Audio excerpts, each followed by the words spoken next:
It was a cold Tuesday morning in Manhattan. The kind of morning where even the sky looked tired, cloaked in a pale gray blanket of clouds that threatened to rain but never followed through. The sidewalks bustled with people, each lost in their own world of headphones, coffee cups, and unread text messages. Among them strode a man who owned half the skyline, Mr. Richard Bellingham, the 47-year-old CEO of Orion Tech Global. His shoes, Italian leather, gleaming, clicked crisply with every step as he approached his glass-towered office building on Madison Avenue. Security nodded, assistants trailed, and the world moved to make room for him. Until he stopped, just for a second. It wasn't because of the silver Bentley waiting for him at the curb, nor the urgent call from Tokyo blinking on his phone. It was a sound, a whisper, soft, fragile, almost desperate. "Sir, just $10. He turned. There, kneeling by his polished shoes, was a boy. No older than maybe 9. Skin smudged with the grime of city life, his clothes torn in ways that told stories only the streets could write. His eyes, those were what caught Richard off guard. Not because they were sad, though they were. Not because they were hungry, though that too. But because they looked familiar. "Please," the boy added, voice cracking. "I just need $10 for my sister." Now here's the thing about Richard Bellingham. He didn't do street kids. He didn't do emotion. His time was measured in stocks and IPOs, not sob stories. Charity was for galas, where cameras flashed and champagne flowed. But something in this child's voice pricked at a part of his heart he thought had long gone numb. "What's your name?" he asked sharply. "Eli," the boy replied, eyes never lifting. "Where are your parents?" Silence. He asked again. "Where are your parents, Eli?" "Gone," came the barely audible reply. "It's just me and her now. My sister. She's sick." The city didn't pause for the moment. Horns blared. People brushed past. But for Richard, time seemed to slow. "I don't give out money on the street," he said finally, standing tall again. Eli nodded. Rejection wasn't new. "But," Richard added, "follow me." The boy's eyes rose for the first time. And Richard didn't miss the flicker of hope in them. Inside the Orion Tech building, security frowned. The boy's presence caused an immediate stir. But Richard raised his hand, and no one questioned it. He led Eli into the executive lounge, golden ceilings, marble floors, the scent of fresh espresso, and gestured to a chair. "Sit." Eli did, awkwardly. He looked out of place, because he was. "Tell me about your sister," Richard said, pouring 2 glasses of water. "Her name was Mia. She was 6. And 2 weeks ago, she started coughing up blood. We've been sleeping near the 6th Street tunnel," Eli admitted. "It's cold at night, but I keep her warm. I sold my sneakers to buy her soup yesterday." Richard blinked. "I just need $10. For cough medicine," Eli said. "The one from CVS." The CEO had heard enough. He pulled out his wallet. But instead of giving cash, he dialed someone.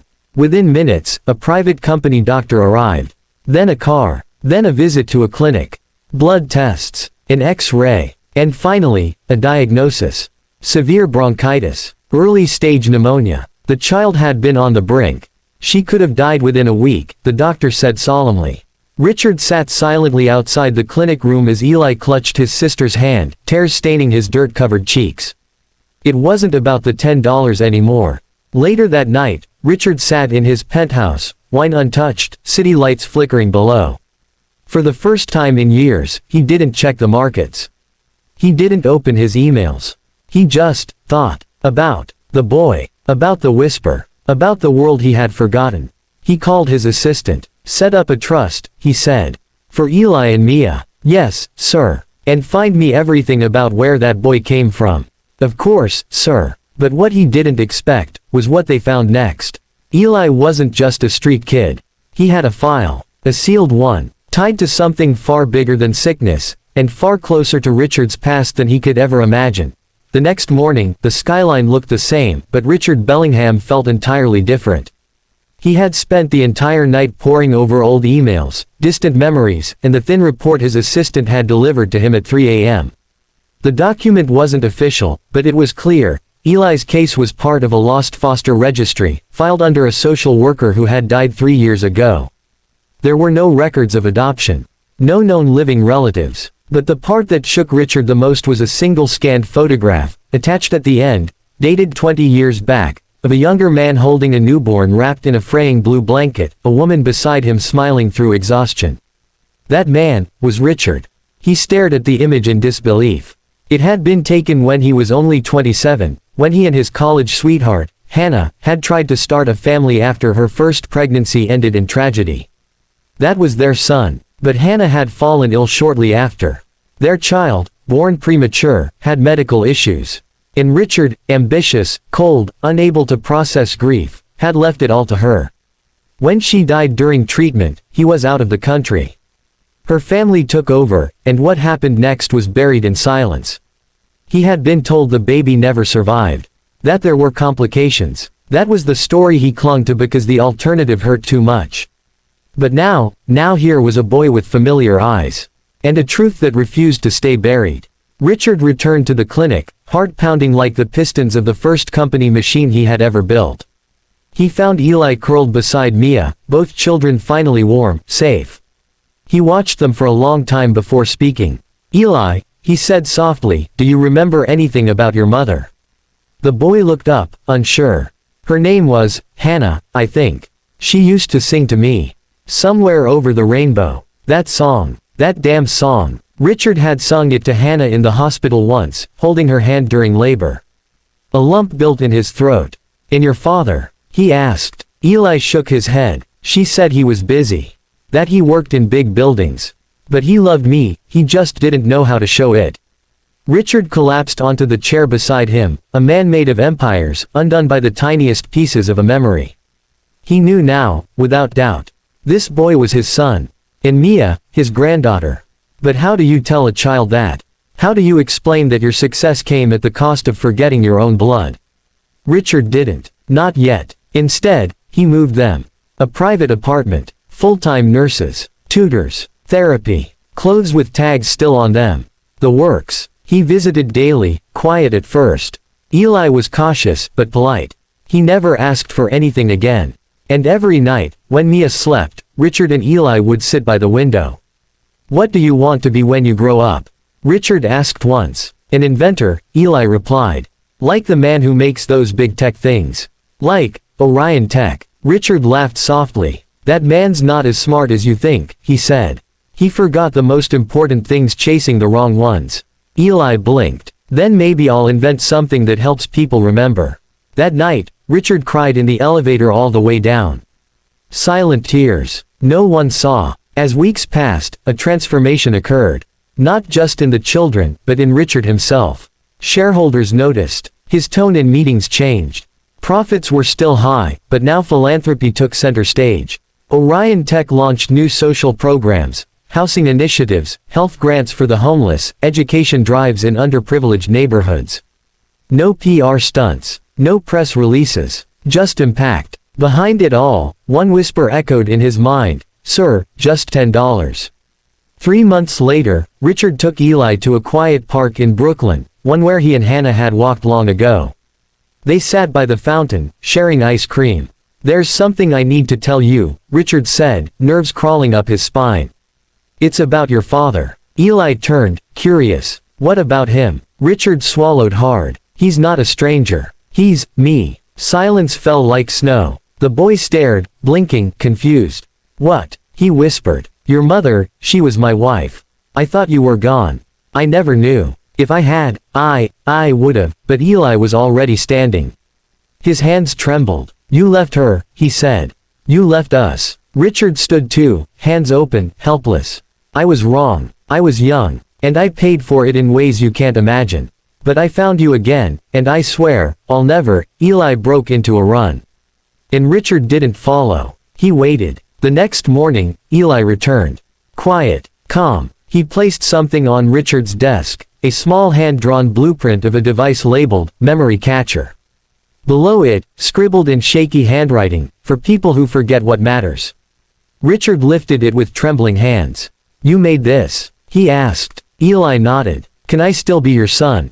Richard choked on a sob, pulled the boy into his arms, and whispered, "You've always been." Years passed. Mia recovered, grew strong, top of her class. Eli attended the best schools. At 17, he gave a TED Talk on empathy and invention. At 21, he launched a Tech for Good startup funded by Orion Tech. At 30, he bought his father a new pair of shoes, black Italian leather, like the ones he had knelt before long ago.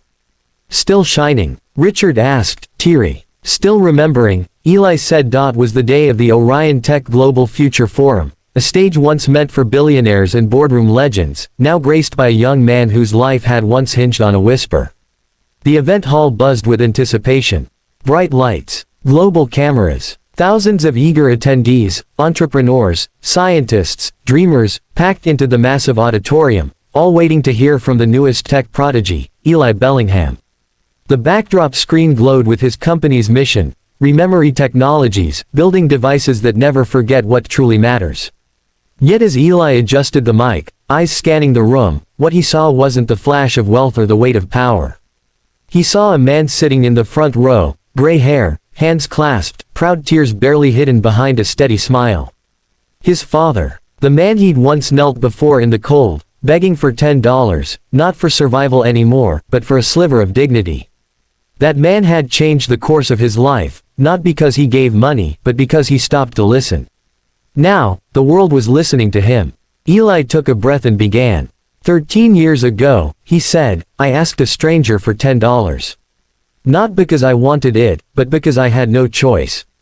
My sister was dying. My shoes were gone. My knees were covered in dirt. But what I didn't know then, was that the man I begged from wasn't just a stranger. He was my father. In that one moment, a whisper, changed both our lives forever. The audience was silent, some already crying. We live in a world obsessed with more, Eli continued. More money, more clicks, more progress. But sometimes, the most important progress begins not in a lab, or a boardroom, but in the pause between steps, when we choose to see someone. He tapped the device in his hand, his company's flagship invention, the Rememory Beacon. It looked simple. A sleek, palm-sized chip that stored not just data, but emotional memories, stories, and legacy messages triggered by voice, touch, or proximity. Designed not to replace memory, but to preserve meaning. This, Eli said, holding it up, was inspired by the day my dad remembered what it means to be human. The crowd erupted. But as the applause roared, Richard remembered the day he almost kept walking. The day he nearly missed his own son's cry for help. That day now lived inside this invention, this speech, this moment. After the event, the two met backstage. You did good, son, Richard whispered, his voice shaky. No, Eli smiled. We did good. But their journey wasn't over. In fact, it was just beginning. Eli's company partnered with global aid organizations, using the beacon to reconnect displaced children with lost families through biometric memory syncing. Orphans in war zones now had access to their own stored stories.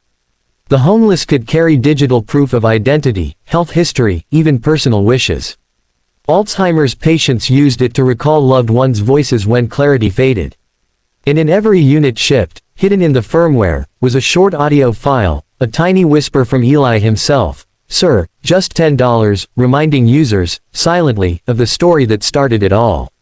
Years passed. Richard retired, handing over the Orion Tech reins fully to Eli, who merged the company with Rememory Tech. Together, they created the world's first humanitarian AI division, designed not for profits but for purpose. In schools, children were taught about empathy using Eli's story. In leadership seminars, the $10 test became famous. CEOs were anonymously approached by someone in need, and how they reacted became part of their review. Because character, Eli once said, isn't measured in net worth, but in the weight of our response to the smallest voices. But perhaps the most powerful chapter came quietly. Mia, now 19, stood before a packed audience at her graduation from Johns Hopkins Medical School. Valedictorian. A full ride, thanks to her brother's scholarship fund. As she stepped to the podium, her voice was soft but steady. I survived because someone believed I was worth $10. But I thrived, because that someone never stopped believing. After the ceremony, the three sat under a tree, no cameras, no lights, just a father, a son, and a daughter who had once huddled beneath tunnels and tattered blankets. You know, Richard said, there was a time I thought legacy meant buildings, investments, leaving your name on a foundation. Eli looked at him and smiled. And now, Richard looked at them both, grown, strong, shining, and replied, "Now I know, legacy is what kneels at your feet and teaches you how to stand." Silence followed, the kind filled with gratitude. That night, Eli uploaded the final update to the Beacon software, a new feature called Echo Threads, allowing users to trace a single act of kindness through every life it touched. And the very first thread. It began with a whisper, and led to a family restored. If you've stayed with us through all 3 chapters, thank you. You've just been part of a journey that proves something simple yet powerful. One small act, one moment of compassion, can echo through generations. If this story moved you, please take a second to like the video. Share it with someone who needs hope. And most of all, subscribe to our channel for more stories that inspire, heal, and remind us what it means to be human. Because somewhere, right now, someone is whispering, "Sir, just $10. Let's be the ones who stop to listen." Heart.